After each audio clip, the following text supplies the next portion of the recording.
Joseph Heaton. And I'm Emilio Vences. We run Heaton Vences, who are a digital-first chartered accountancy practice.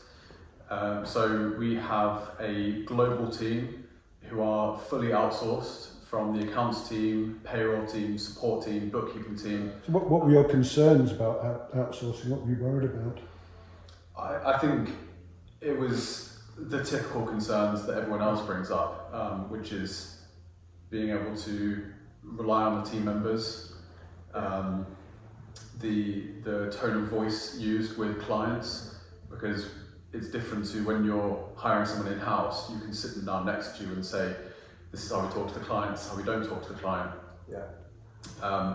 Those were probably the main concerns, but you quickly come to realise when you have the outsourced team, it's exactly the same. You can still have those conversations and manage the team and make sure they're talking to clients how we like to talk to the clients, using the systems we like to use. So it's almost identical to the hiring in-house. So how did you arrive at shortlisting Befree as that provider? Well, we already looked at 3 or 4 providers beforehand, and we knew that all of them just weren't adequate enough to what we needed, because ultimately they couldn't see eye to eye with the process.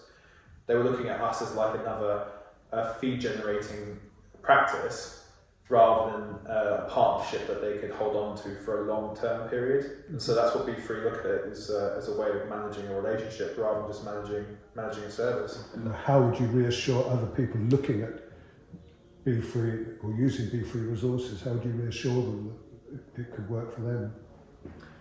I think we would just show them us. People already compliment how we're sort of perceived to the public, and our team works really well internally. I would invite people to ask us how it's going, what our team looks like, what our systems look like, because we'd happily tell them. We told them Very how well it works. So I would say just ask, inquire. I mean, we've already referred 3 or 4 people that have come on board already.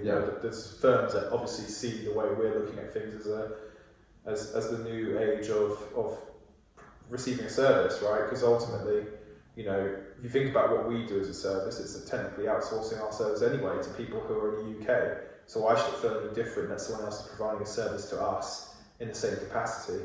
I think where we talk to people, I think it's helping them understand, don't listen to all the naysayers and all the people that kind of have already gone down the route of thinking, okay, employment's the only thing that I can do. But then those same people are the ones that are concerned about what's going on internally, like the fact that they can't hire new people who actually are qualified, who can actually do the job. So again, it's like saying, why not take some reliance on the fact that you can bring a team that's from overseas that still can provide the same level of expertise for a fraction of the cost?